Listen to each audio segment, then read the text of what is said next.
Yeah.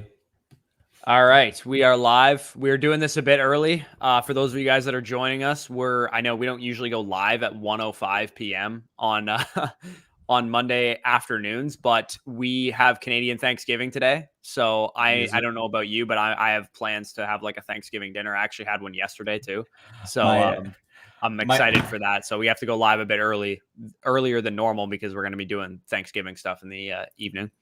Yeah, for sure. Yeah, again, we're going to be busy all day. I'm assuming you guys can relate in the month or so when you guys have American Thanksgiving. By the way, go Cowboys against the Raiders that day. But yeah, no, just talking about some takeaways, talking about the Monday Night Football game and getting through it. Yeah, for sure. A lot of injuries. That was like a big takeaway for me. Yeah. A lot of injuries this week. I know Dr. Jesse Morris does like a summary of the injuries on the Fantasy Doctors YouTube channel. If you guys are watching this back later today, I encourage you, if you don't know who got injured or you want to know some waiver advice as well too, you can go check out those injuries, figure out some timelines based on his actual medical opinion. I know he talked about Clyde Edwards-Helaire. He thinks it's bad, like what Clyde Edwards-Helaire sustained. He thinks looks like he tore his ACL. Basically is what he said. And it looked like a J.K. Dobbins injury as well, where it was a contact torn ACL, not a non-contact one. Which basically means that you probably have some LCL damage when that happens. So theoretically here, when you tear your ACL with a non-contact type of setting, you can either have like just a strict torn ACL or slight MCL type of effects is what I've basically grown accustomed to. But basically when you take contact and you take it on the outer part of your knee, basically what they assume is you got the ACL, no doubt, but when it's actually due to contact, there could be LCL damage in there is what I gather. So yeah, that's not good at all. And I mean, I'll talk about the waivers tomorrow, but if you're going to talk about waivers, like you have to look at Darrell Williams at that point because he has been the main running back when CEH has not been on the field. And we have seen slight pass game utilization out of him too. So if you're in a 0 RB situation and you don't have an RB2 and RB3 type, I think Darrell Williams can fill the role to you. Now, am I saying bid all your fab on him? No, but yeah, I'm sure Jerick McKinnon will be, involved. A semi-popular ad as well for people that are just looking for running back depth or whatever. Yeah. It looked like Darrell Williams did receive the majority of the work once Clyde Edwards-Helaire went down. I think he received 7 of 8 opportunities once Clyde went down as well. So I would say that he is the primary pickup. I'm not, like you said, rushing to drop all my fab on him because I don't think he's a very high upside option. We've already seen with Clyde, this is not a guy that's featured in the offense. And the offense itself is actually struggling quite a bit right now too. I think they're leading the NFL right now with the Jaguars in turnovers. So Darrell Williams is probably going to be just like a complementary piece to that offense. He'll probably have his weeks here and there, but not a guy that you're going to want to start as anything more than like a low end or high end RB3 probably is what I'm imagining he'll fit into. Yeah. Like basically where we projected for Chuba, except probably even a little lower in my opinion, because we did see this week that Chuba Hubbard, with the absence of Christian McCaffrey, legitimately had a 28 opportunity workload this week. So we'll see how that goes. Also, we'll talk about it in a little bit, our little bets on the week. And dude, I can't believe they gave Chuba that big of a workload. Happy Canadian Thanksgiving to Chuba Hubbard because he ate. Yeah, he did. He did. So, and he is Canadian. So let's go through some comments here. We got some people in the chat here. K. Meyer says, what adjustments would you make to my team? I have Josh Allen, Tyreek Hill, DJ Moore, Christian McCaffrey, Nyheim Hines, AJ Brown, Devontae Smith, Dawson Knox, nothing. Chuba Hubbard, Corey Davis. I'm 3-2. Yeah, again, you're 3-2 simply by some bad luck. Obviously, AJ Brown missed a couple games. Tyreek Hill had a few down games here and there. CMC's missed a couple games. I would say you're in good shape. You have, again, I always look at star power when you're in any kind of when you're trying to win a league, you want star power. You have a star quarterback. You have 2-star receivers. You have a 3-star receivers. Sorry. You have a star running back and also some decent depth as well. So I would say you're just fine. Just kind of continue to stay the course. Hopefully your team can play a little bit better because I don't expect AJ Brown to perform the way he's been performing lately. And I also think CMC is a huge piece once he comes back for your team as well. Yep, absolutely. So we got Mosh in here, and we're playing in my PPR league, and I think I'm leading him right now, like 167 to 157. He's got Mark Andrews tonight, so it should be pretty close. But so frustrating. I had Tyreek Hill last night, and seeing him get absolutely blanketed in that base cover 2 every fucking time was just annoying. Because you want to hear something hilarious? What's up? So I did a power play on Prize Picks last night, and I was 4 yards short of Tyreek Hill hitting the over on his yards, and Zach Moss hit the over on his rushing yards. So I was good on that, but it was a $25 bet, would have paid me $75. So, and Tyreek Hill was like legit 4 yards away. Like, it was horrible. Yeah, that's painful. But talking about Prize Picks, I remember a couple of weeks ago, I literally won $100 based off the fact that I got Ronald Jones at under 25.5, and he finished at 25 on the dot. So, yeah, speaking of that backfield, man, Leonard Fournette, even with Gio Bernard active, is still a guy that was basically getting workhorse touches, like you just said. Like, it's crazy. Leonard Fournette, his kind of just the coaching staff loves him, right? Like, it's just a coaching thing for them. Hey, so if any of you listening in the listener league out there want to trade for him, oh god, Danny and his constant trying to trade of Leonard Fournette. How is no contender offered for him? Like, it makes no sense to me. The reason, because I'm a contender, the reason I haven't done it is because he doesn't like he would help my lineup, because now like I might have to do a trade for him now because I lost Saquon for a number of weeks, and I'm going to be starting Zach Moss and Damian Harris every week now. But this is just a guy that I don't really want to trade for because I don't view him as a long-term asset. And I know how you want to trade is you want to be getting draft capital or something like that for him. And I'm not giving you a first-round pick for Leonard Fournette. I mean, as a contender, though, you're getting an RB. No, I'm not. I still don't care. Whatever you say. I'll get by without Saquon Barkley. My receivers are elite, so I should be okay. Happy Canadian Thanksgiving, fellas. Appreciate that, Nathan. Which quarterback should I pick up with Russell Wilson down? Possibly Taylor Heineke, Matt Ryan. Matt Stafford's the clear. Matt Stafford's name doesn't belong with that group of quarterbacks, and even Sam Darnold too. I think would be a fine pickup, but I would go with Matthew Stafford there. Greg. Yeah. Happy Canadian Thanksgiving. Appreciate that, Yadiel. What's a good package to try to send for Dawson Knox and Dynasty? Like, I'm not trading anything more than like a mid to late 2 if you're in a contending spot, but even that seems like a lot. Like, I don't know. Yeah, this is like the typical like do you buy high kind of situation, because what if Dawson Knox becomes like the next Mark Andrews or something like that, where he is, long-term viable after this year or after next year, he gets like a long-term contract with the Bills and he's tied at the hip with Josh Allen for a couple of years. It's possible. It also could be like that this is a blip on the radar. Even these first 5 weeks, he kind of slows down towards the end of the season, and you traded away a second-round pick for him. I liked Dawson Knox, the prospect. He had a good, like, in terms of production, he definitely didn't have much production in college, so it makes sense why he has taken a number of years to get acclimated to the NFL. But athletically, he checks all the boxes that you want. He had good draft capital. And again, if he starts to produce now with Josh Allen, then he is probably going to put himself in line to potentially get a contract extension here soon. So go ahead. I was just going to say, it's pretty simple to me. People are wondering, like, oh, is Dawson Knox a blip on the radar? Is he going to stay?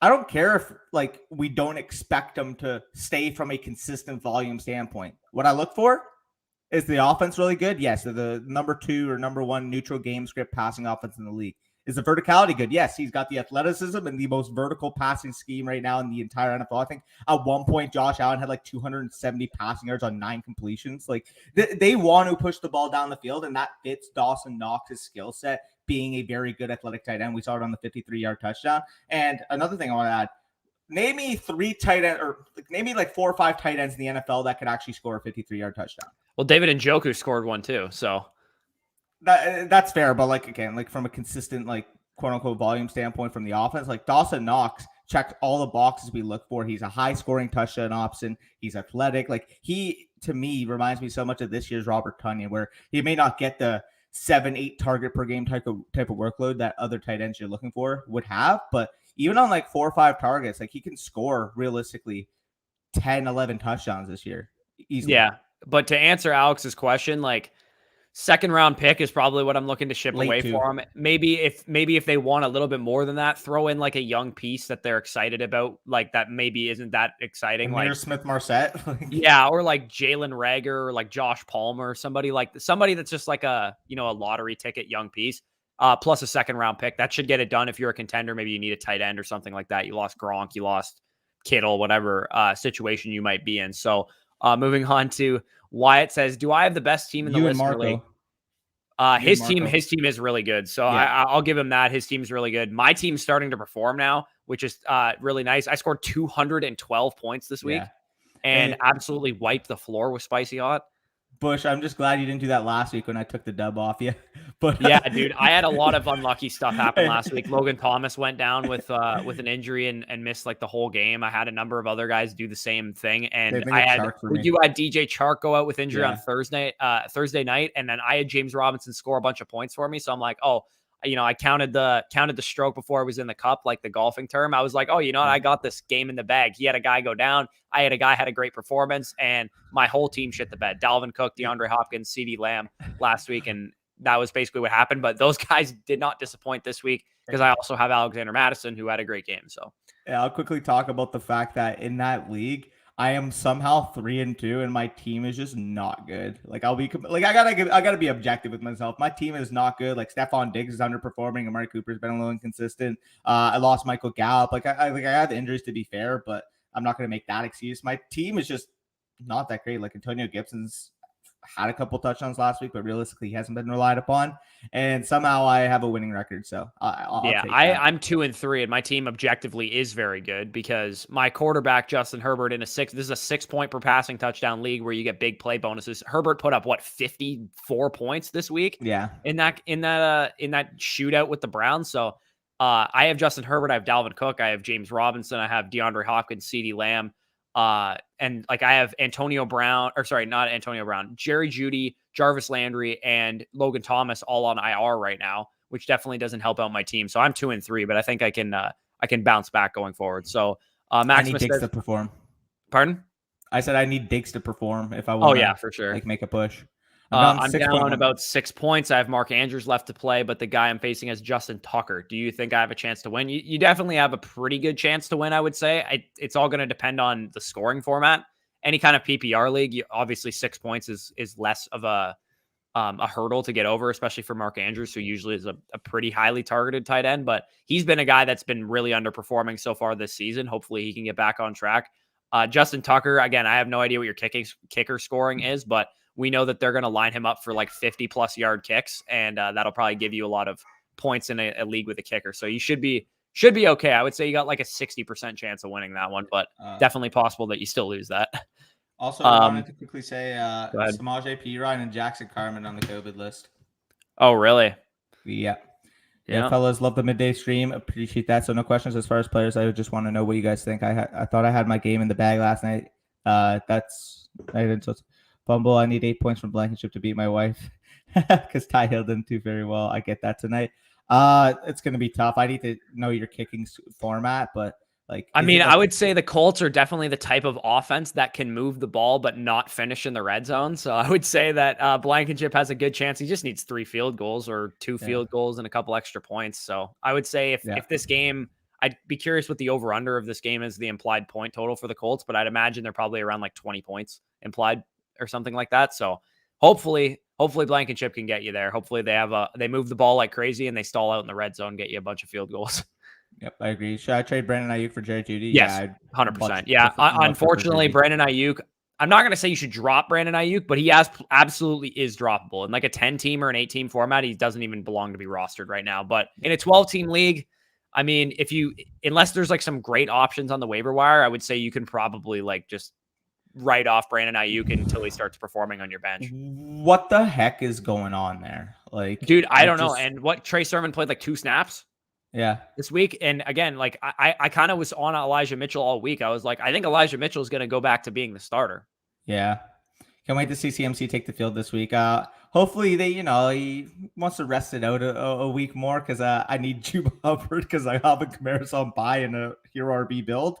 But all jokes aside, yeah, if CMC plays, he's going to be CMC again. So I've read the ADP. Kyle Pitts decided to get me all hyped up this week, and now he's on bye week, and I don't get to use him next week, which is horrible. Which one of these receivers would you pair with Mixon to get a stud? I mean, like, what stud are you giving Mixon? I'm assuming he means like Adams or like somebody like really, really studly, I'd imagine. Yeah, like honestly, like the receivers that you have are not guys that I'd be looking to shop away because I think they're going to have more value in the future than they have now, especially Ridley and AJ Brown. I definitely wouldn't be shopping those guys because I don't think you're going to get quite the value that they should command. DJ Moore, maybe, but like I don't really want to trade away DJ Moore with the way he's been performing. I agree there. I suppose if you wanted to take CeeDee Lamb and Mixon and go after like Devontae Adams or something like that, maybe you could try that. But I'm not sure the Devontae Adams owner is going to want to do that. I would prefer Lamb to like AJ Brown at this point. I don't know, man. I still think AJ Brown's going to be just fine. I'm not worried about him whatsoever. He's had 23%, 23%, and 26% target share in the 3 games that he's played thus far. It's just been a matter of Tannehill not finding him. Honestly, I think he's eventually going to get back on track. Yeah. Thoughts on trading Cup for Diggs? Can you offer anybody else for Diggs? Like, I would prefer Diggs straight up, but I don't want to give up Cup to like go for him. Yeah, I think you should be able to get, like, if you can get Diggs plus maybe, then sure. But yeah. I personally wouldn't want to just give up Cup for Diggs straight up. I think they're pretty much the same exact tier of wide receiver. And I usually just try not to make trades like that where you're just getting one, tier 2 or tier 1 wide receiver for another. Yeah. Should I trade CeeDee Lamb? No.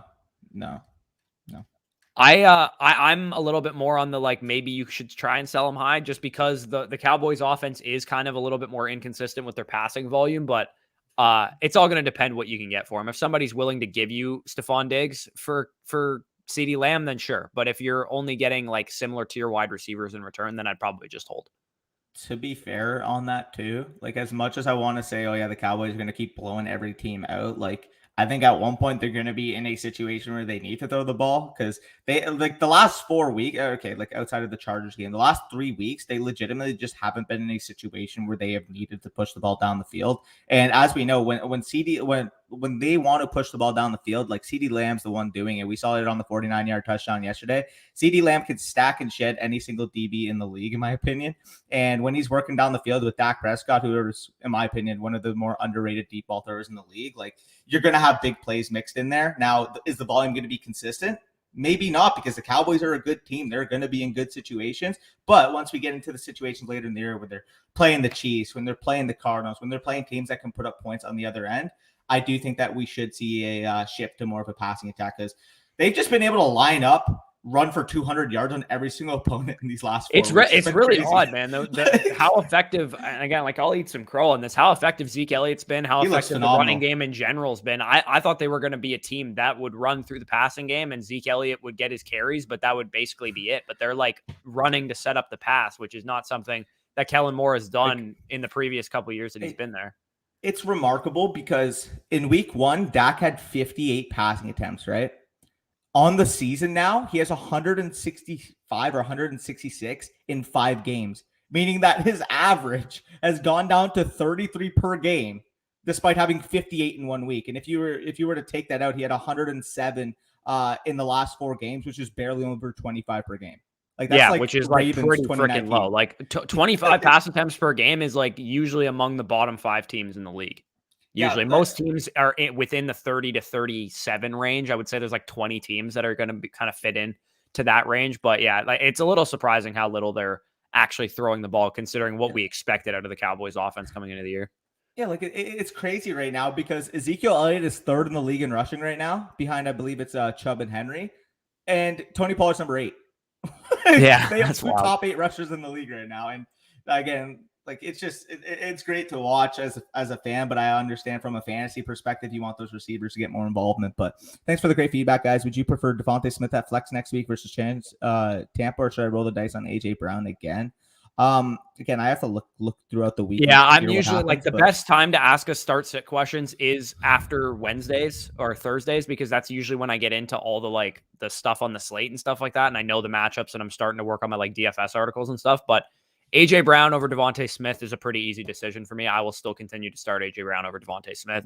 I know the Bucs defense has been relatively bad against the pass over the course of the whole season, but I think AJ Brown's just a much safer target share. And the offense runs a little bit more through AJ Brown than it does through like Jalen Hurts in the rushing game. And like they kind of just like mix in a whole bunch of other factors. Plus, I trust the Titans offense a little bit more to not get like blown out in the game that they're playing versus there's a world where the Eagles just get stomped like we saw from the Dolphins.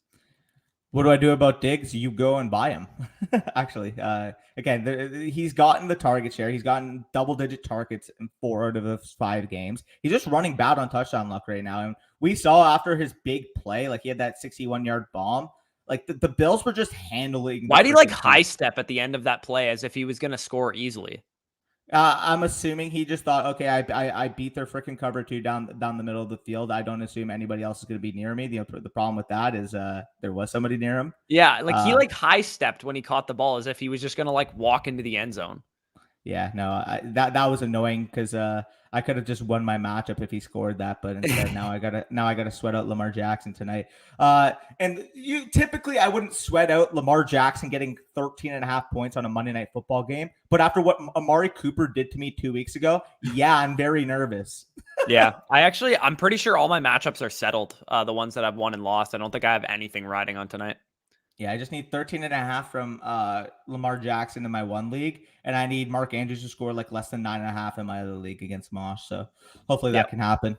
Cut for Diggs. Why would you do that? I would say like usage wise, they're actually pretty similar, but I kind of do agree. Like I wouldn't trade Cup for Diggs straight up. I think I would prefer Cup as it stands right now, just because it looks like he has more of like it seems like there's more target competition in Buffalo than we expected. We didn't expect Emmanuel Sanders and Dawson Knox to be as involved as they were. We kind of just expected Diggs to get 32% of the target share coming into the year, and then Beasley to be involved at like a 22% target share or something like that. But it seems it's like a 27, 20, 20, 20 kind of split that we're seeing in like Buffalo, and that's not what we expected. And Kupp is like clearly the alpha dog in his offense, even though Woods got back on track this week. For sure. And Stephen A. Smith asked, what the hell happened to Ayuk? Should we drop him now? I mean, I still want to hold him on my bench. If you say, should I drop Ayuk for X player, then I can make a decision. But just as a general thing, I'm probably not dropping Ayuk unless I have somebody better to pick up. Ayuk or Kadarius Toney? Oh, man, like that's such a gross question, but like probably Kadarius Toney with the way that he looked. Yeah, like Kadarius. The only thing is like Shepard back next week. That's fair, but even if he's back, now you got Galladay and Slayton both slated to be right, for sure. But like it just if Shepard's back, it's a lot closer, I would say. Agreed. Dropped Robbie for Darrell Williams 3 days ago. Yeah, those always feel good. I've done that a couple times. My one buddy who owns David Montgomery, he dropped somebody for Damian Williams at like 11 a.m. on Sunday morning last week before David Montgomery went down. So he got he's like, oh, I'm just gonna like. He's like, I have a gut feeling that David Montgomery's going down this week. And he just like dropped his own handcuff. I think he dropped like a player that was injured anyway. Was it Arnie? No, it was Amir. He just like, he literally just got him randomly. And he was just like, oh, okay, I just saved like $75 of fab budget. I have Waller and Pitts. Should I trade Waller after this week? I mean, like you shouldn't be rostering both of them, but yeah, like, I would say you shouldn't be rostering both of them. It's all going to depend on what like you can get for either guy. I'm not sure how like your league is going to value each guy. Like maybe they value Waller the highest still, but man, some people succumb to recency bias and they'll want Pitts over Waller for some reason, like just because they saw the big game. Now Pitts is on bye this week, so I'd say you're probably going to have a hard time trading a player on bye. So I would say probably eat the bye week maybe and then trade Pitts away and then use that as like a selling point, being like, yeah, he's already had his bye week. You don't have to worry about that. You might be able to get a bit better of a player from that regard. But yeah, I would just kind of feel the waters out, see who wants who, attack the tight end needy teams in your league and be like, which one of these guys do you want? I'm willing to move either one and just see what they're going to offer for each. Yep. What up? What's up, Reese? CH done for the season? It sure looks not like officially, but based on what I've seen, it doesn't sound good. I would say he said that Dr. Jesse Moore said like the best case scenario looked like a 3 to 4 week like bad MCL sprain. Is Cordero Patterson RB2 remaining of the season I could rely on? Like probably low end, like a low end RB2. Yeah. Like again, I hate to keep doubting Cordero Patterson, but I just don't think he can keep doing this. Like, I don't know. Like he's going to be usable. He's going to be a weekly flex play back end RB2 type, but I don't think he's going to be the RB2, which is what he is right now. That's insane. Like, imagine going into the season being like, yeah, no, I got my Antonio Gibsons, I got my Jonathan Taylors, yada, yada, yada. And then somebody's like, yeah, I picked Cordero Patterson up waivers before the season started. And not only that, but like 2 of the top 5 tight ends were like undrafted in most leagues too. Yeah, facts. Yeah, super wild. Y'all are wild with this early stream. Have a great dinner. Appreciate that, Jared. For sure. Drop Tunyon for Hunter Henry. 100%. Hunter Henry is clearly the tight end one in New England by the looks of it. I think Jacob Sanderson tweeted they paid Jonnu Smith $50 million to run 5 snaps or something like that last week. That's insane.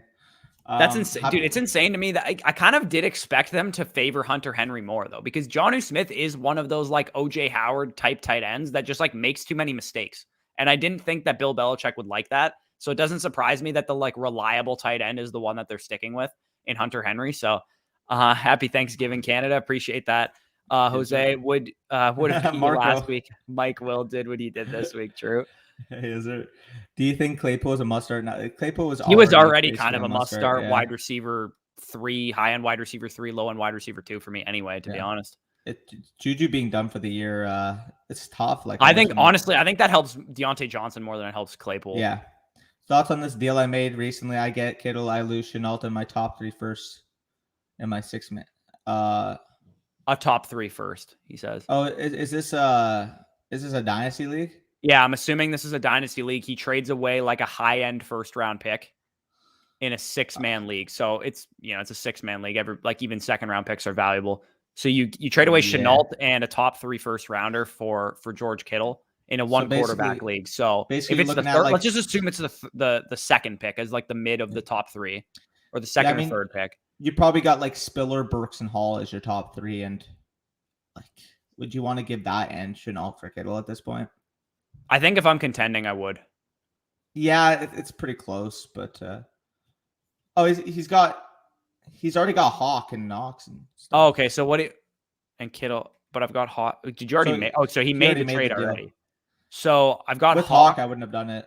Kittle and Knox for tight ends. So if I were you, I'd try and sell high on Dawson Knox. Yeah, for sure, and use Hawkinson until George Kittle comes back, and then maybe in the offseason, trade one of them away, depending who. But yeah, I mean, like in a 6-man league, high-end draft capital is going to be big, especially I think this is a top-heavy draft class by the looks of it, in terms of the high-end talent, especially because it doesn't look like we're getting, I mean, the Michigan State running back is running pretty well right now, but Walker, it doesn't look like there's going to be like any like 2020 running back class where we have like 5 or 6 like elite running back. That's next year, man. Yeah, that's next year. That's when we get Gibbs and Bigsby and Bijan. Robinson. It's like, dude, Bijan makes like a fucking unbelievable play every single week. I know.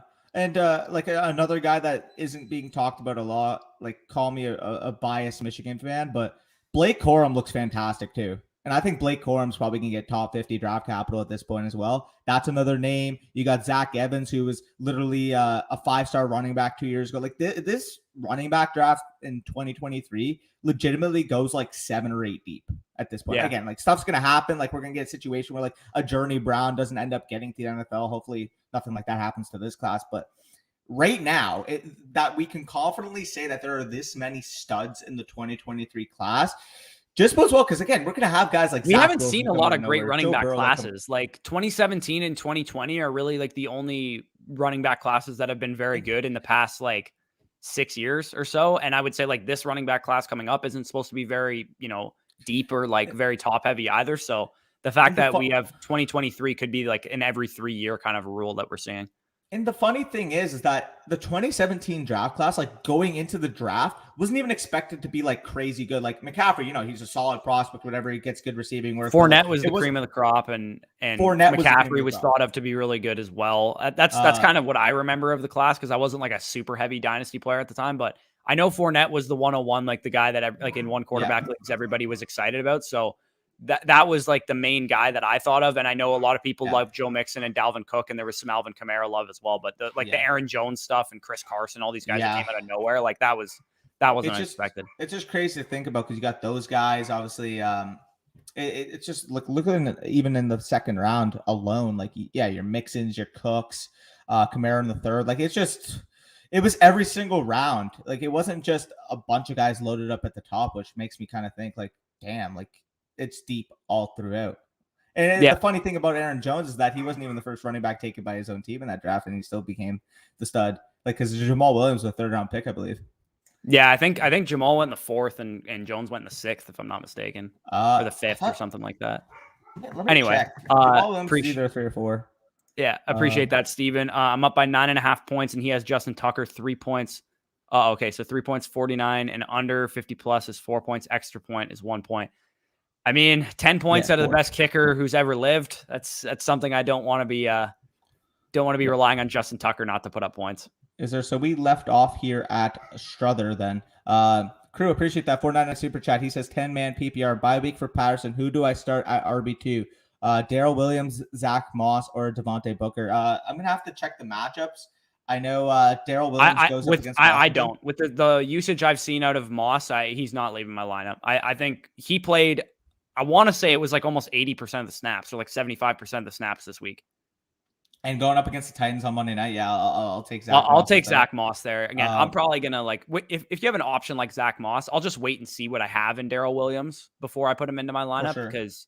I will say, like I said before, like we always had to rely on CEH isn't a focal point when he was on the field, let alone when they have his backup on the field. I highly doubt they're going to use Darrell Williams in like a featured workload or anything like that. So I'd probably roll with Zach Moss there. He seems to be the running back to own there. Yeah, I quickly wanted to say too, Zach Moss, another win for 0 RB, but yeah, dude, one of my highest owned running backs on underdog drafts. And I also put out a video in June or whatever called sophomore bounce backs. And Zach Moss was one of the guys in that video because I thought he was, I compared his second year. I'm like, it wouldn't surprise me if he pulls like David Montgomery this year. Yeah, I mean, he looks like it right now. What are your thoughts on the Ravens backfield? I think Tyson Williams is dead for the water. He's less talented than Latavius Murray at this point. Are we even? It wouldn't shock me if he is active for this game and he gets mixed in and stuff. And I saw a report today that they're like people are inquiring about Ravens running backs. I'm not sure if it's Tyson or Latavius that they're talking about, but I don't know. Yeah.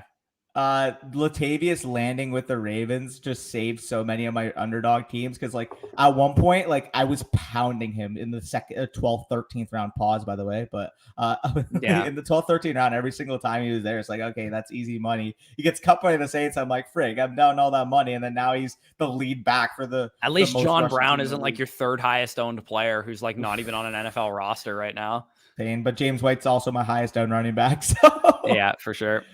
Ahead by 0.25 with no other players left on both teams. Should I play Pittman or just take the 0.25 win? I know it's gonna sound kind of grimy, but when you're guaranteed the win, like you're guaranteed the win. I mean, I'd take Pittman under your lineup. I know it's kind of like it's kind of sus to do that, but like if the guy goes out and catches if you play in like a standard league and he catches like a pass behind the line of scrimmage for like -3 yards and then gets injured on that play, like you lose. Or he like catches a 2-yard screen pass and like fumbles and then gets injured or something. Like While CAH my running backs are Eckler, passing, blah blah blah. So I move any one of these guys for a running back. Honestly, like I don't see much of a running back need here. Like I think you can get by with Patterson and Mitchell as your RB2 on a week-to-week basis. Now, if you want to do it from a security standpoint, the guy that I'd probably be looking toward, probably Jacoby Myers. I'm just looking at like relative value of the players that he has. It's not that I don't believe in Jamar Chase, but I think he has really high value to the point that you could acquire a pretty good running back for him. And Deontay, I don't really want to trade right now because he had a bit of a down game in terms of like targets and stuff like that. He had the big long touchdown, of course, but I think he's going to be absolutely peppered with Juju out of the lineup. So I don't really want to trade Deontay. I would say if you want to get a high-end running back to go with Eckler and you can buy low on Aaron Jones or something like that with Jamar Chase plus like a small piece, I would probably try and do something like that. But overall, like Danny said, I think you're fine with the running backs that you have. Do I pick up Kadarius or Devontae? I'm 1-4 and Kamara has a bye week next week. Are you desperate at the running back position? Because if that's the case, I think Devontae could be decent for you. However, if you're talking about at face value, I think I would much rather Kadarius Toney if I had to pick one, and all things aside, my needs were kind of the same. Yeah, I probably agree with that too. Should I start or should James Conner start over Kareem Hunt? I got both waiting for a trade. Now, James Conner, he's getting the like goal line work and he's valuable from that perspective. Another win for 0 RB, but Kareem Hunt to me is going to be a guy that is pretty much valuable each and every week. You can make the argument. Gets the goal line work. Yeah, like you can make the argument that Kareem Hunt is an every week starter just because of the high value touches he receives. It's not because he's going to get 20 carries a game and 5 targets a game, but he's going to make his volume count. And more often than not, he's probably going to have blow up games as well, where he like breaks off a long play because he's a good running back. Yeah, no, I agree with that. Mixon and CD for Dalvin Cook, would you do that? I have CM Swift as my running backs and mentioned my wide receivers before 12 team. Yeah, I would do that. I probably would, but man, that's tough. That's to be able to pair Christian McCaffrey and Dalvin Cook and also DeAndre Swift on one team is worth it. I think didn't he also say he has like Adams or something like that as a wide receiver? Yeah.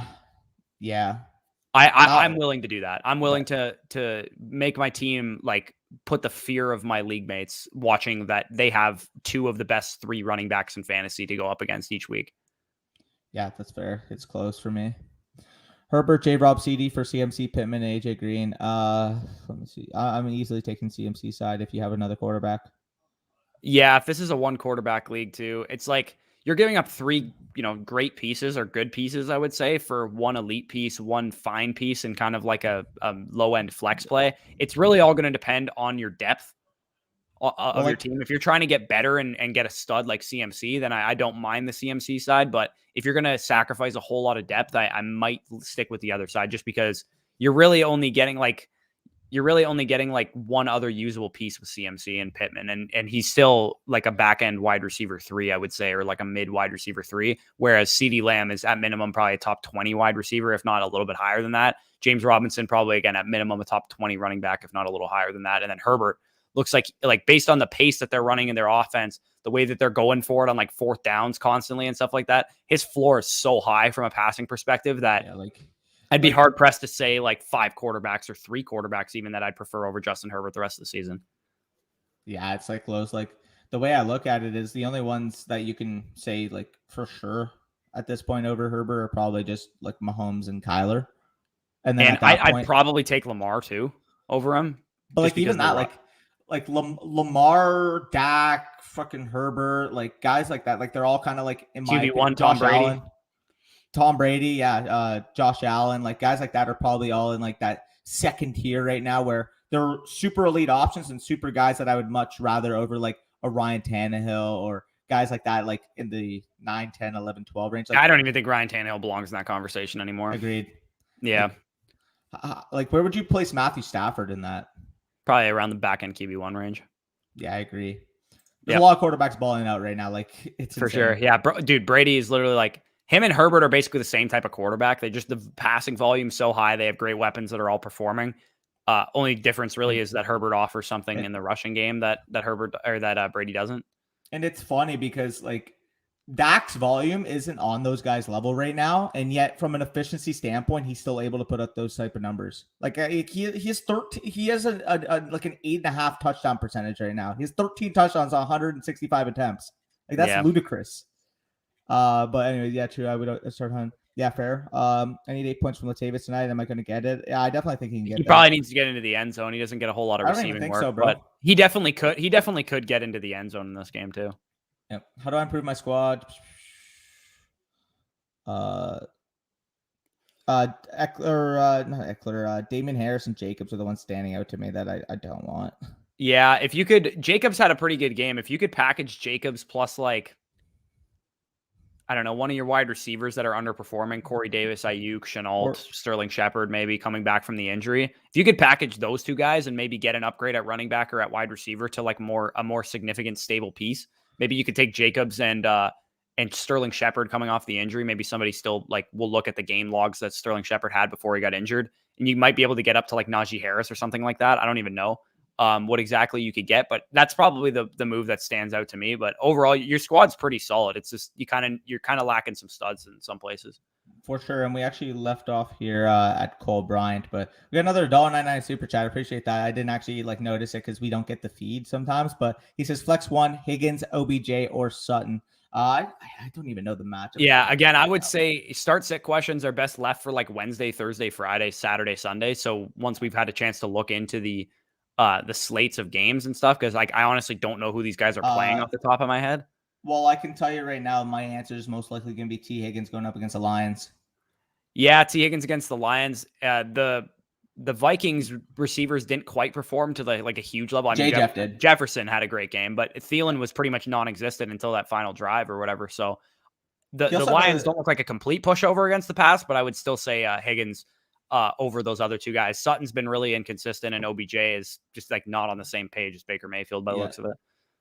Sutton goes up against, let me just check. Who's that freaking... I can't even see the Broncos. Am I blind? Cole says DJ Raiders. Moore, dynasty rank. He's top 10. He's a top 10 receiver probably for me. Yeah, probably back in top 10.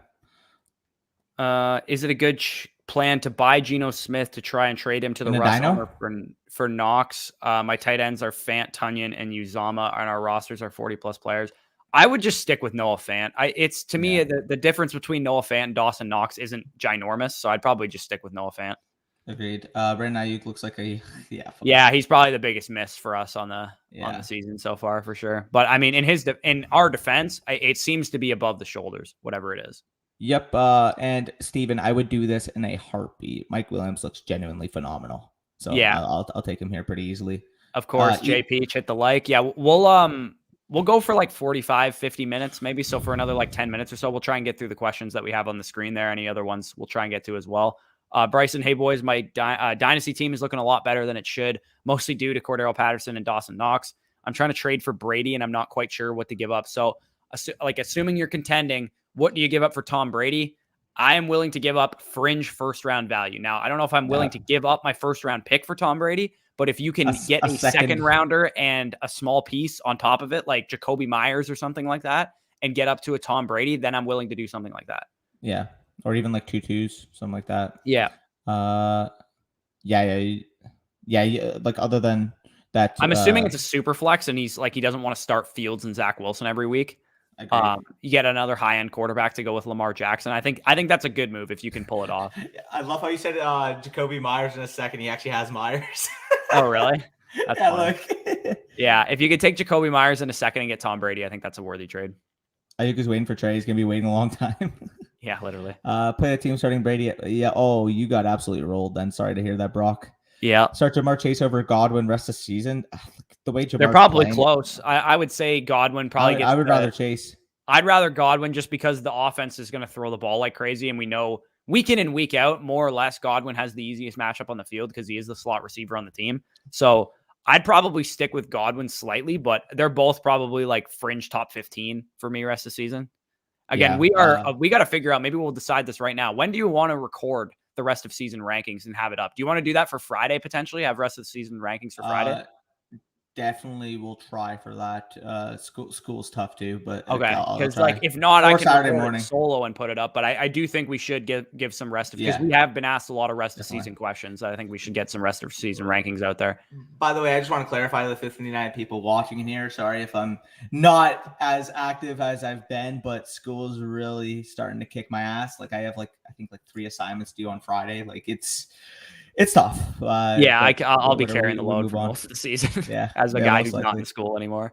That Saquon and Corey Davis or Devontae Gaskin trade is looking better every week. Yeah, you got Devontae's side, man.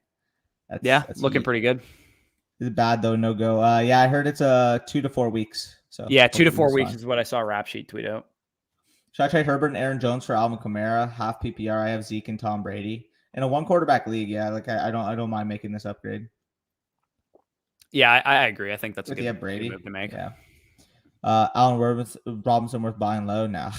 I mean, it's all going to depend what buying low means because I have a feeling his name value is gonna pick him up, but like the Bears are like legit throwing the ball like 17 to 25 times a game. It's that low of passing volume, and I'm not sure it's going to change anytime soon. To be honest, doesn't look like they trust Justin Fields a whole lot, so they're trying to play like ball control, run the ball. Use their like playmakers that they have in the backfield, even though Montgomery's hurt. So I would say Allen Robinson, it went from what I thought of him coming into the season was like a high-end wide receiver 2 with a good floor. He's like maybe a high-end wide receiver 4 at this point. Yeah. Also, Brock, you mentioned you have 3 top 5 picks in a 1 quarterback 12-man league. Should I try to move them to 2023?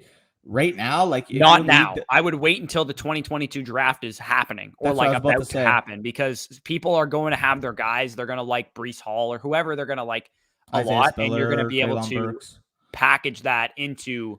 And usually when players make mistakes like that, they like fall in love with a prospect or whatever. They're usually willing to give up whatever it takes to get that guy on their team. And so you could probably get a 2023 first and then some for like your 3rd overall pick or whatever if somebody's really in love with Treylon Burks.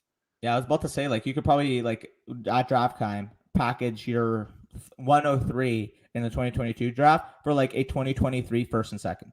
And, at that point, it's, easy money.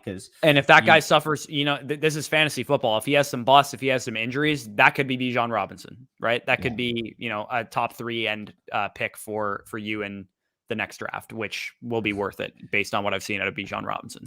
I hate the Cowboys, but I love watching Diggs. That dude is an absolute baller. Like, just out of curiosity, does Trevon Diggs have more receptions than Brandon Ayuk this year? He has one less. Really? I saw the stat. Like, Brandon Ayuk has 7 receptions on the year. Trevon Diggs has 6. That's crazy. Yeah, but side note, at this point, is there anybody like even really close to him in Defensive Player of the Year odds right now? Like, if the season ended today, he has to be Defensive Player who's of the Year. leading the league in like sacks and stuff like that?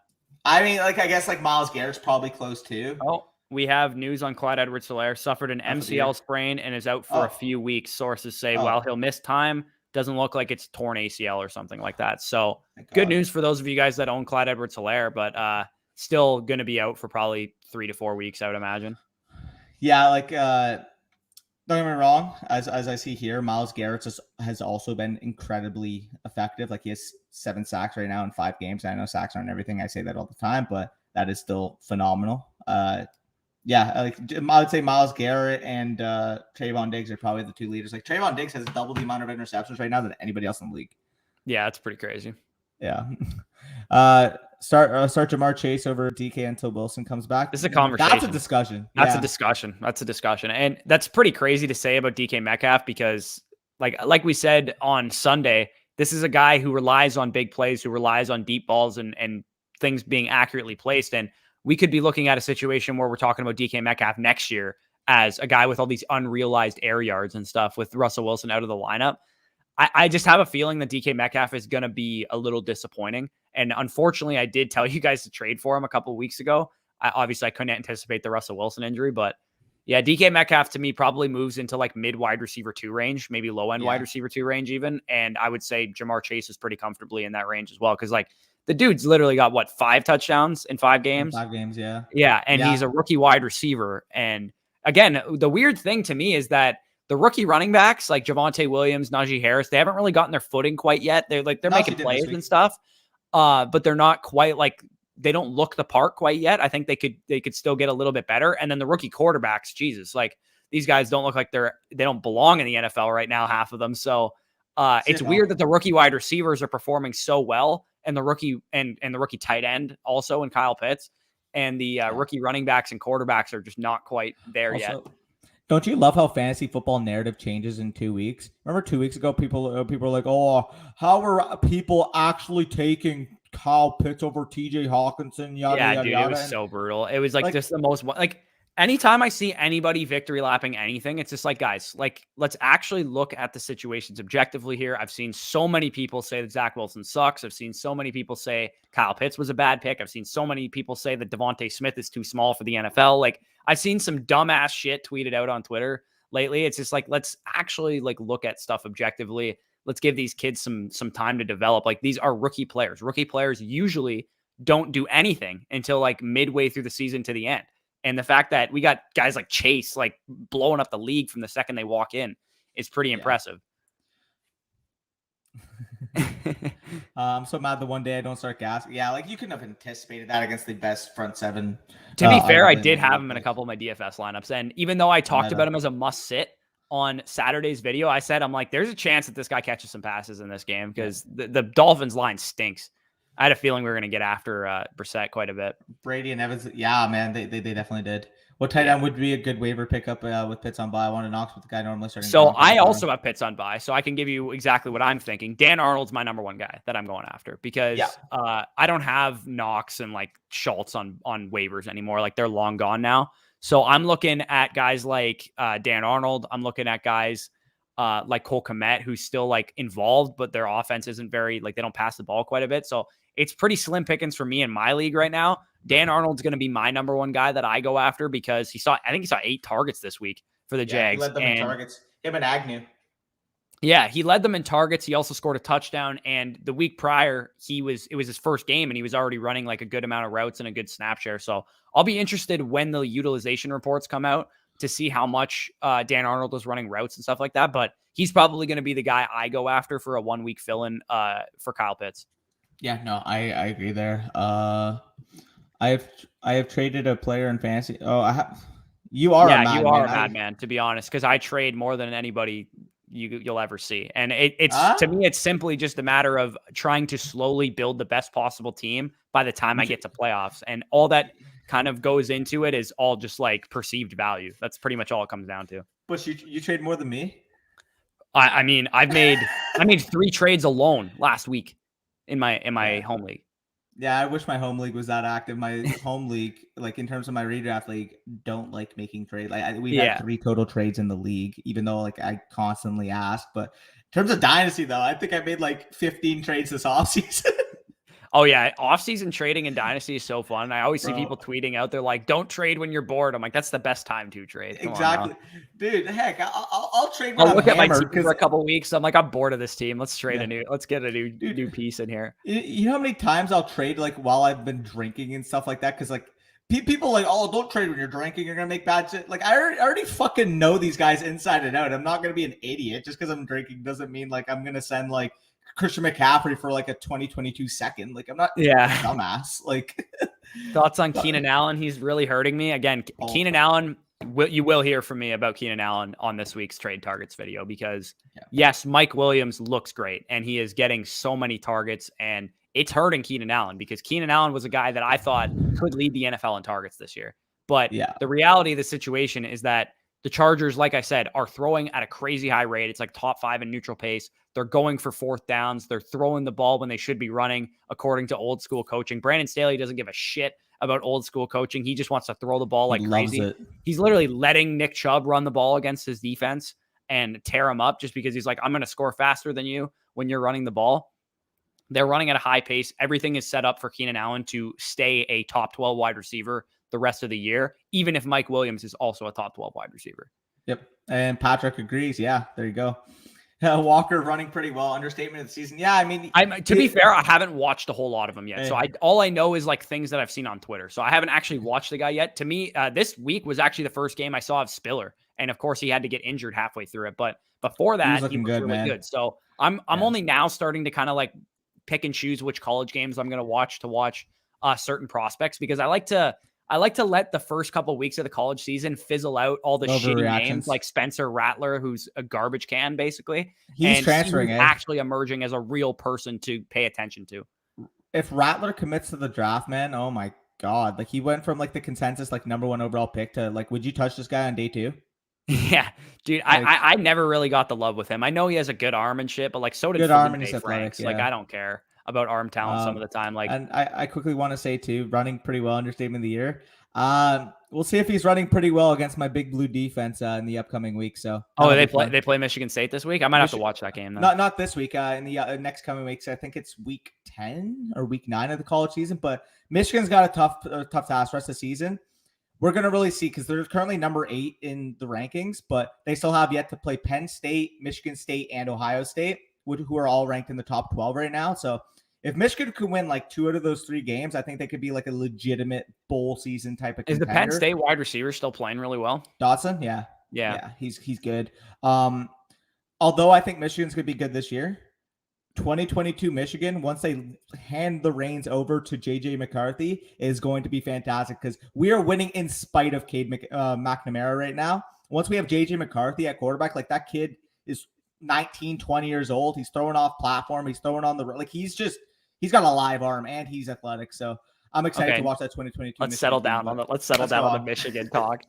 Steven Smith, you guys have great insights on projected value of players and trade value. I think that's probably my best attribute as a fantasy player is my ability to trade and my ability to know when to get out and know when to buy low. Relative value.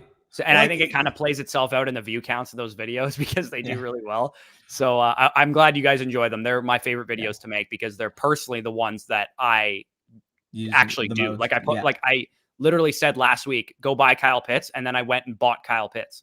Yeah, no. And I wanted to say quickly too, the one thing that I'll say about that as well is the reason why people tend to misvalue or tend to misjudge players for the most part. All recency bias almost. It's almost always recency bias and box score scouting because my favorite resource that we have available to us is those utilization reports, seeing who's running the snaps, who's getting the targets, who's getting the share. And basically speaking, we don't like talking about players on a player to player, like apples to apples level in terms of everybody should be meeting this level of efficiency.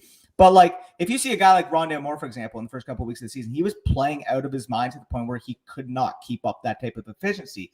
On the flip side, the reason why we're saying buy guys like Kyle Pitts, he was getting used on all of the freaking routes. He was getting like Kyle Pitts. I'm not even kidding when I say Kyle Pitts is being used as in a dream scenario. Like it is never like we don't see tight ends used like this. Like the ceiling, Darren Waller.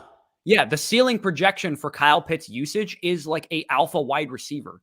Yeah, no, definitely. So for those of you that were saying, like Kyle Pitts is not getting the targets, Falcons things, yada yada. Well, guess what? Maybe if he was a tight end on the Falcons, we'd be starting to panic. But this guy's legitimately their wide receiver. So yeah, and not only that, but now he's got his confidence up because he just had a 100-yard game and a touchdown. And I don't know if we want to get like for opposing defenses. I don't know if they want a confident Kyle Pitts out there.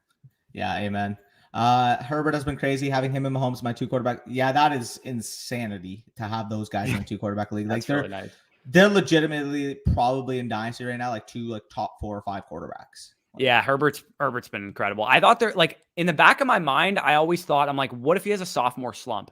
But I was like, but how can he? Because like Rashawn Slater, did you see the quote that Austin Eckler said about Rashawn Slater? Yeah, he's basically like, so the running backs were chipping on Myles Garrett, and he basically told them to fuck off, saying, I got him one-on-one. Yeah, like what? This is a guy that's probably playing like the best edge rusher in the league right now. We got a rookie offensive lineman in his 5th game saying, don't chip the best defensive lineman in the NFL right now, outside of Aaron Donald, probably. I just want to say one thing too. Speaking of Austin Eckler, where do you value him rest of the season? He's top 4 running back, probably. Dude, like I'd be hard pressed to take anybody other than like I would take him over Alvin Kamara easily. Yeah, like the only 2 I think have like the pure objective argument right now are going to be McCaffrey and Henry, but like 3, I think you can argue like Eckler, Kamara, like Eckler, Kamara, Cook would be like a second tier there. I would say Barkley probably be in that tier if he didn't get injured, but I'd take Zeke over Barkley rest of the season. I know you would, but like I viewed Barkley that highly, so that's kind of like the way I looked at it. And Saquon will be a guy that I'm going after in trades in my home league because the guy that has him is 1-3 and just put up 46 points on the week this week. I'll say one thing again. Call me biased if you want to call me biased. I get it because like Cook's a better player and he gets better receiving work, but like rest of the season, is there really all that big of a difference in terms of point outage between Dalvin Cook and Ezekiel Elliott?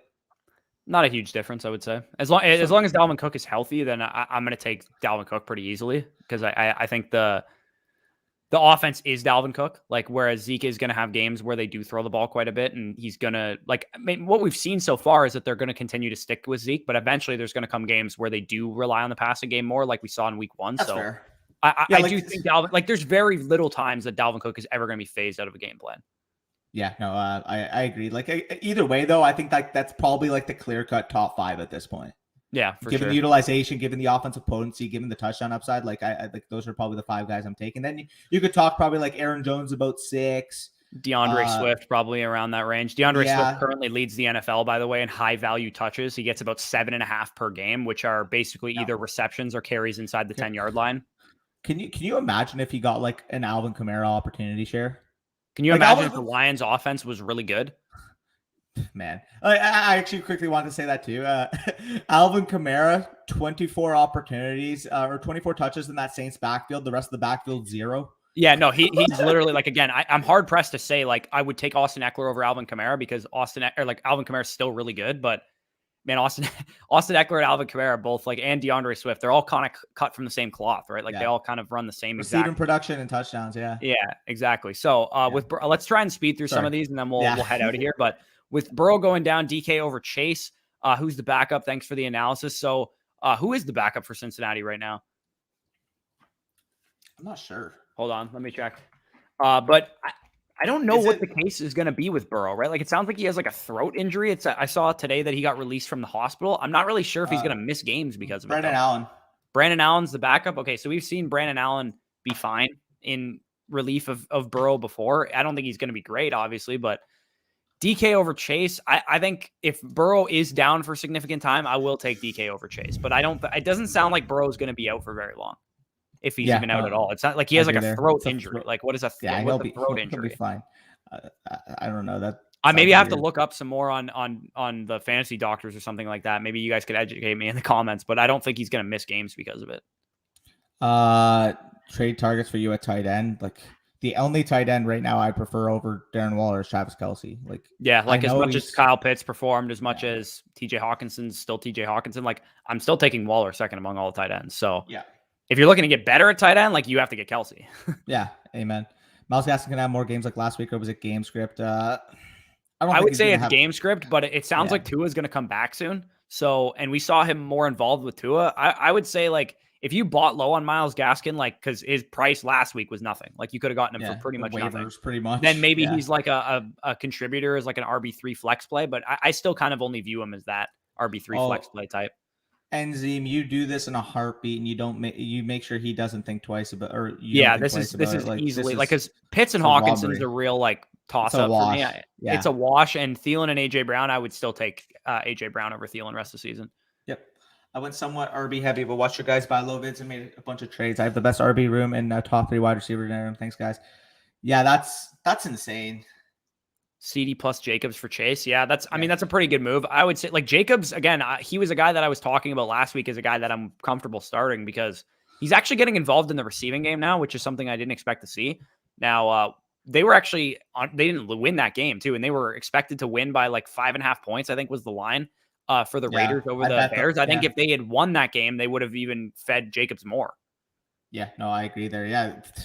Dude, the Raiders and the Bears are like two of the weirdest teams in the league. Dude, they're the exact same team. I swear to God. They're like the NFC and AFC version of each other. Yeah, no, definitely. Except, like, you can make the argument Carr's a better quarterback and the the Bears have a better defense. So, yeah. Like, just got off at CMC and Julio Jones for Najee Harris and Antonio. Oh, just got offered. CMC side. Yeah, give me not CMC close. in that trade for sure. Yeah, not close for me. And Rebuilding Dynasty is moving Gibson for Rondale on the 2023 first, a good deal. No, I think I would need a little more than that for Gibson. As much as Gibson, it doesn't look like this year at least is going to get that CMC role or that role where he's a 3-down workhorse. It's not a possibility, or it's not out of the question that he doesn't get it next year, right? No, so I would say I'd probably need a little bit more for Gibson. If you can get Rondale a 2023 first, and then maybe like 2022 second, a 2022 second, or maybe a 2023 second, or like another young wide receiver, like, I don't know, Rashad Bateman or something like that on top of it, then I would probably do that. But it's all going to kind of depend on about Bateman. Said you're rebuilding, so it sounds like you do want to move Gibson, but I'm like, Gibson's like 22 years old or 23 years old. Like, I'm okay just holding Gibson for a bit. What if it was Bateman in the first for Gibson? Which I would still prefer Gibson. Yeah. Okay. Same. For sure, boys. Thanks for the insight. Anytime there, Bryson. Would you be worried about Waller? No. It sounds like I need to make a trade targets video about Waller because a lot of people are asking about him, and I'm not worried about him at all. What's your guys' thoughts on Elijah Mitchell rest of the season? Also, Heineke versus Casey, a top 10 play next week. I wouldn't say top 10, but I think it could be a decent like stream, like 15 to 20 type option. He's been playing well. And the Kansas City defense is looking pretty rough right now. And I think. Sorry, I was just saying, I'd like to answer the Elijah Mitchell point. I think he's going to be the RB1 in San Fran, like pretty easily. Yeah, what's that worth? Probably only like a top 30, top 25 running back. I don't think he's ever going to be like a top 15 guy or anything like that, but the usage is undeniable. He's probably going to be the guy that you want in San Francisco, and that's worthy of an every week flex play, in my opinion. Also, Yadiel gets it here. Yeah.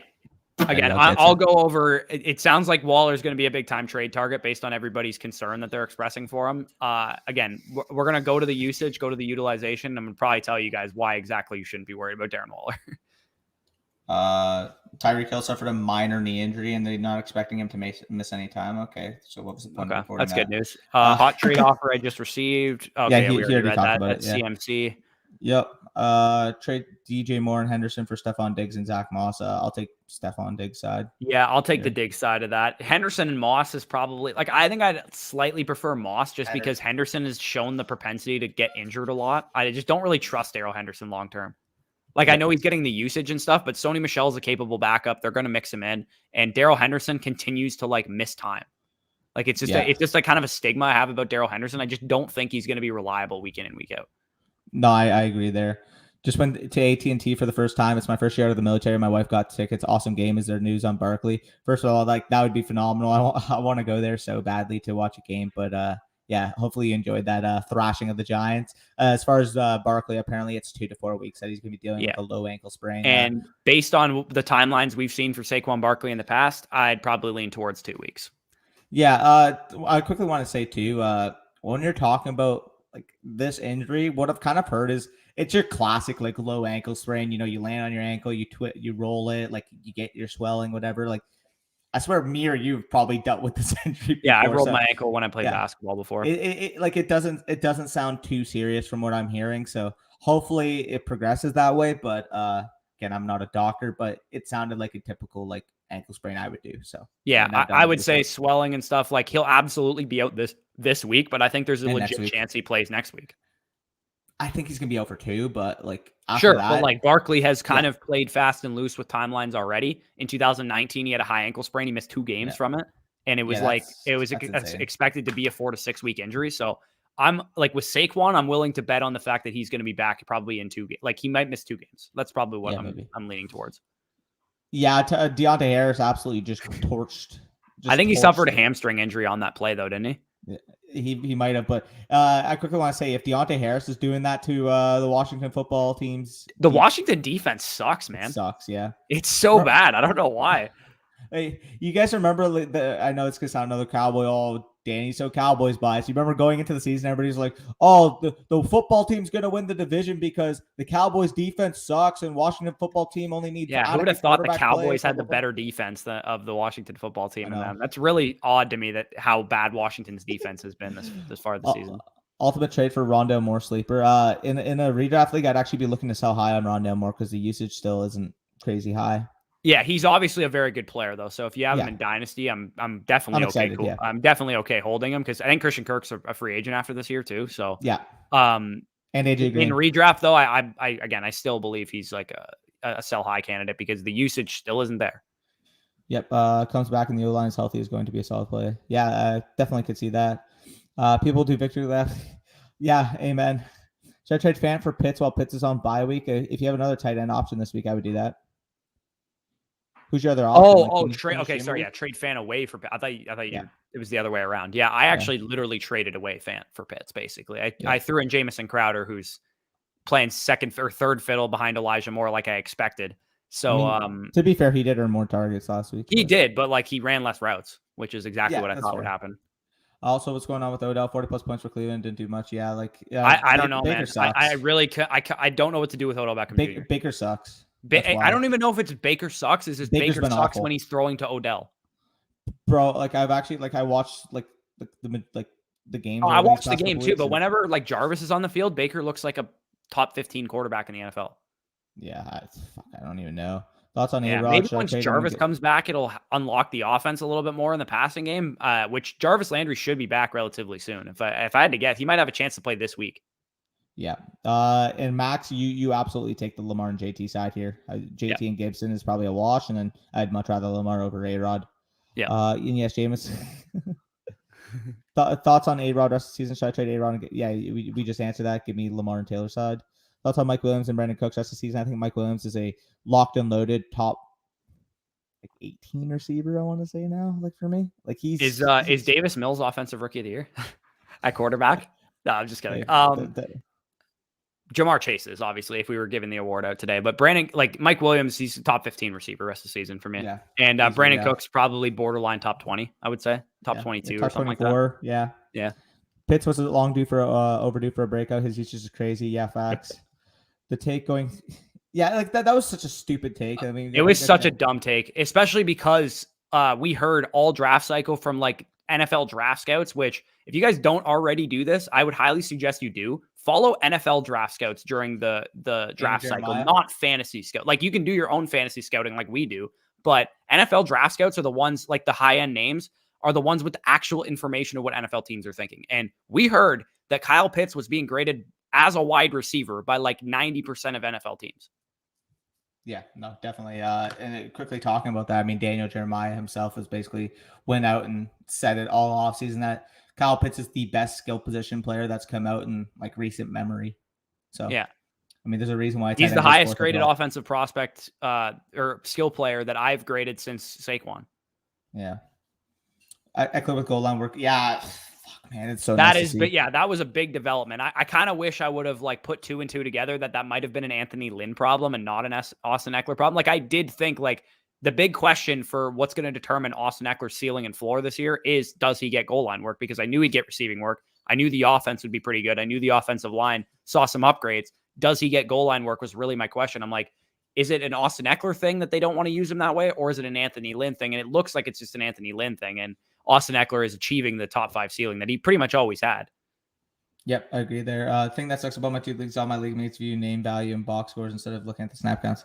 But you can use that to your advantage because my league, like not all of my league mates do that, but some of them do. So I can use that to my advantage. When players have good weeks, you sell them. When they have bad weeks, you buy them. Like it's pretty easy in that from that perspective.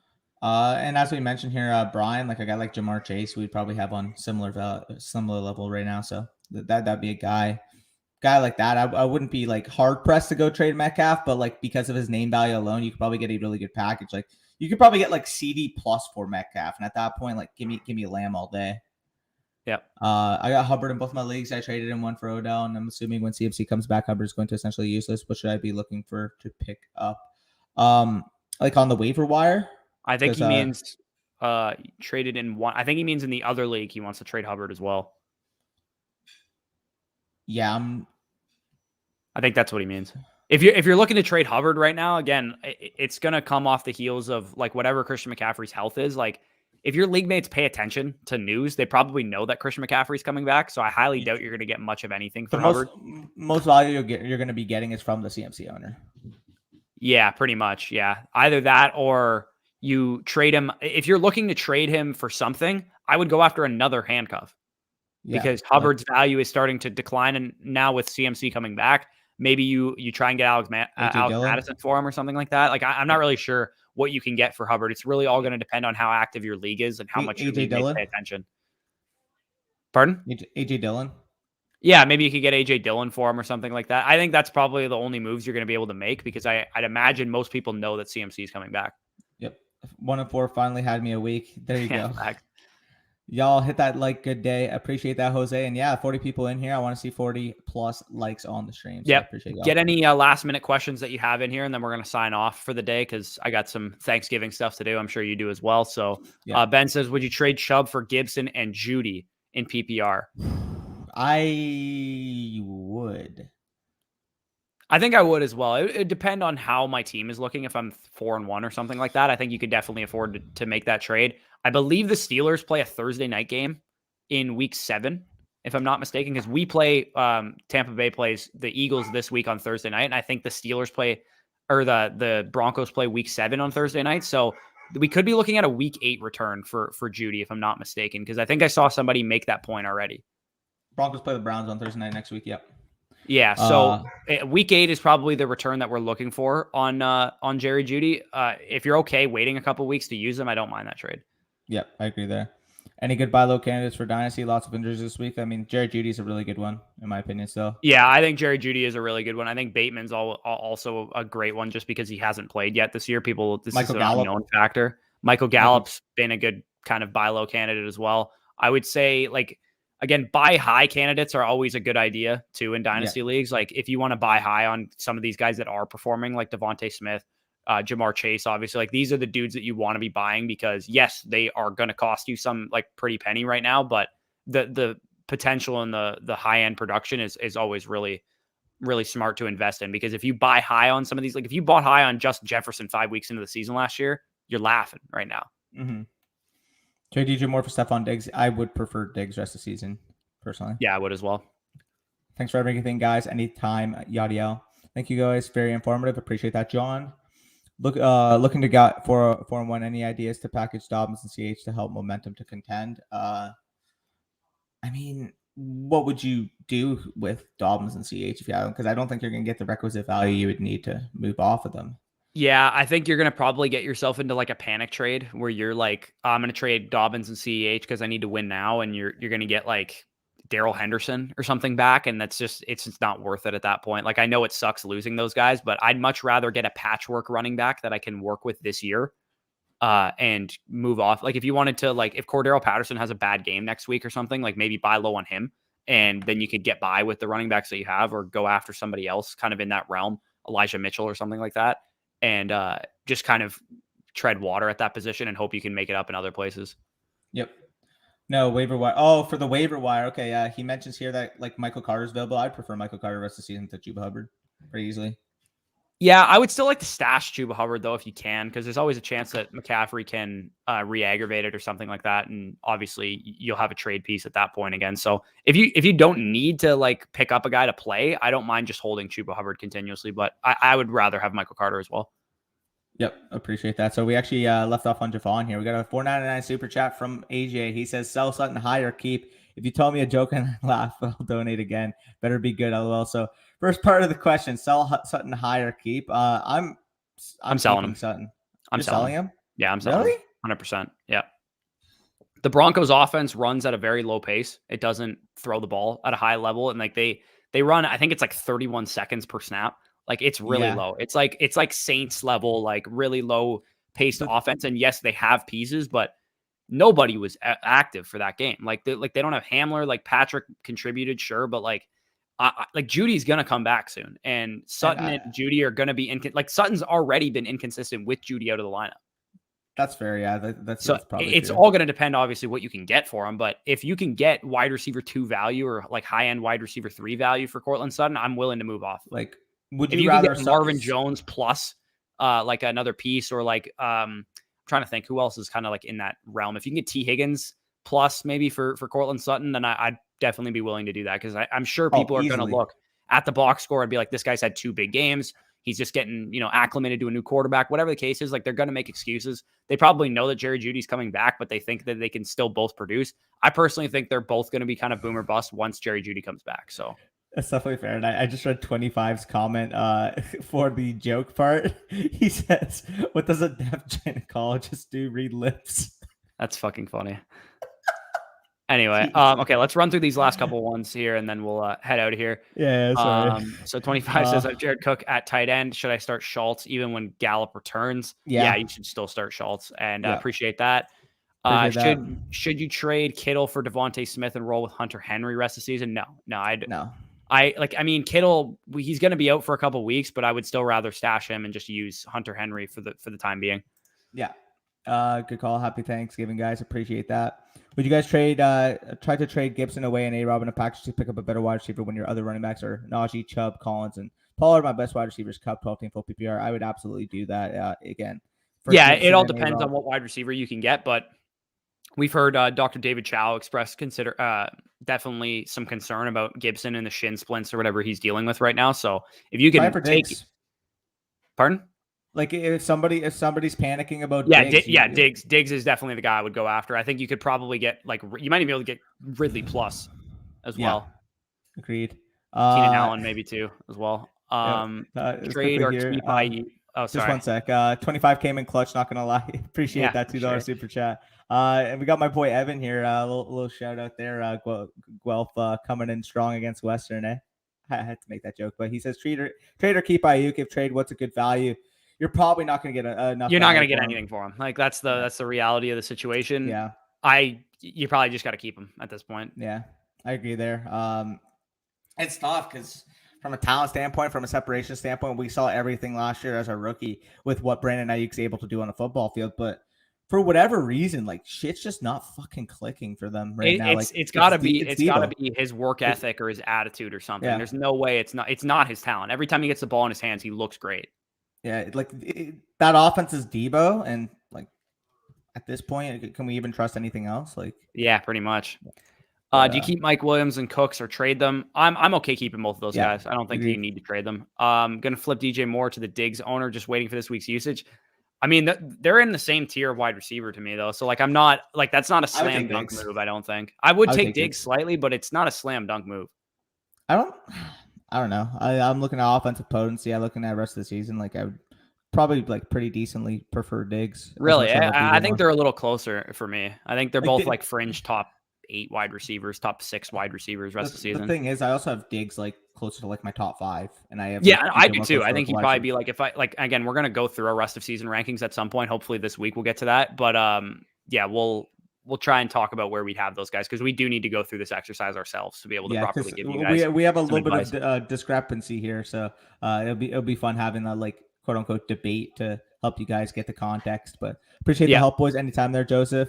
We already read the jokes there. Great stuff as always. Enjoy your Thanksgivings. Appreciate that, Nathan. Do I sell Murray for Hunt, Aaron Rodgers, and Keenan Allen? Wait, so Kyler Murray? Yeah, it has to be Kyler Murray. Yeah, I would make that move 100%. Yeah, easily. I saw Keenan Allen at the end. I'm like, geez, what kind of wide receiver could I get for those two guys? Even though A-Rob's value is so low, I bet nobody would want him. We already kind of talked about Diggs, Ridley, Keenan Allen. You might be able to get DJ Moore coming off a weak game as well too. Najee for me is like I mentioned, like the top 5 or 6 running backs. I'd probably say Najee's like 7 or 8 now for me rest of the season. Like, I'd say it's probably like 8 to 10 for me rest of the season. Yeah, about that. Thoughts on Zach Moss? Zach Moss is an every week RB2, I would say. It's probably what you're looking at with him. Yep.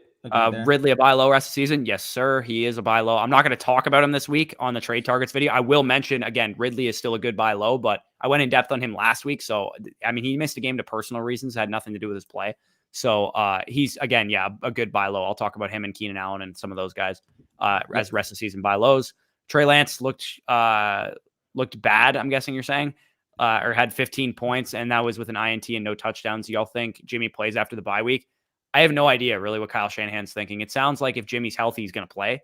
And it does look like Trey Lance isn't quite ready yet. So maybe they go back to Jimmy Garoppolo, but I think they'd be well advised to get Trey Lance up to speed and get him installed in the offense as quickly as possible. Because if they do end up making the playoffs or whatever, you want your rookie quarterback getting that experience as quickly as possible. What's Jamar Chase's value in Dynasty? Don't want to move him, but getting a lot of offers. It's very high. His value is very high. He's probably a top 6 to 8 wide receiver, like at minimum. Easily. I was going to say probably top 5. Like outside of Justin Jefferson, is there any receiver you can concretely say you would rather have in Dynasty fantasy football? I'd rather have AJ Brown. I would rather Jamar Chase. I can't say that. That's to me, that's recency bias. I would rather have AJ Brown. Tied to a better situation. Both have been getting like similar. I can't say 100% that it's a better situation. I still think Ryan Tannehill is a great quarterback long term. But Joe Burrow's younger and also a really good quarterback.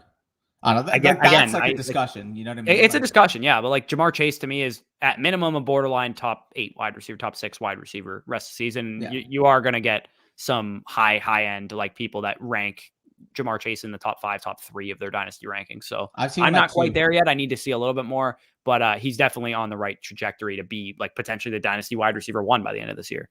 Yeah, like I've seen him at 2. Like again, the only receiver I think Justin Jefferson at this point has to be the dynasty wide receiver 1. You give him the age, give him the production, given the historic pace he's on. But like after that, you get into like the Jamar Chases. You got obviously like the veteran wide receivers if you're going for a push, and then you got like guys like CeeDee Lamb as well. So balancing that out, like it's weird. That's why like if you're talking about dynasty rankings, you're probably going to see a lot of people favoring you in terms of relative value. But given where you are as a contender is going to dictate how you value those guys too. So yep, for sure. Zack says, "Oh shit, you guys Canadian?" Yeah. Yes, sir, we are Canadian. He also says Ridley value is on the floor ASAP with 2. Yeah, exactly. I think Ridley's value is going to be way lower than he's actually worth at this point. Because like I said for Diggs in the trade targets video, they're pretty much the same exact situation right now. They're getting the targets. It's just not connecting quite yet. And for Ridley, it's been like people are just PIing him downfield instead of letting him catch the ball. Yeah, literally though. I was the one in my dynasty league who picked up Knox before his boomer price. Do you think he has? Like if you can sell him for any type of 2, I do that in a heartbeat. Yeah, I think you could probably get even like high end 2s from like rebuilding teams. Thoughts on Mike Evans rest of the season? Sell higher? Can he keep it up? I'm probably not going to sell Mike Evans. People have this stigma about Mike Evans that he's boomer bust, and he kind of is to some degree, but he's a high end wide receiver too. For me, rest of the season, I don't really think you're going to get much more value than that. So I'd rather just hold him. Should I trade Kittle and Bridley for Kelsey? I would rather the Kittle and Ridley side personally. Yeah, I personally would as well. Would y'all trade Lamb for AB and Kadarius Toney or Lamb for AB and Emmanuel Sanders? No, I would hold CeeDee Lamb. So we're going to head out of here. So we got some Thanksgiving stuff to do. Thanks for joining us. Again, we would have done this before the Monday Night Football game, but it is Canadian Thanksgiving today. Don't worry, we'll have you covered in about a month or so when it is American Thanksgiving, and you guys are. And my Cowboys are playing at 4:30. Yeah, for sure. So we'll be doing that for you guys because it's not a holiday for us. So peace out, guys. Thanks for joining us. Enjoy the game tonight. Peace out.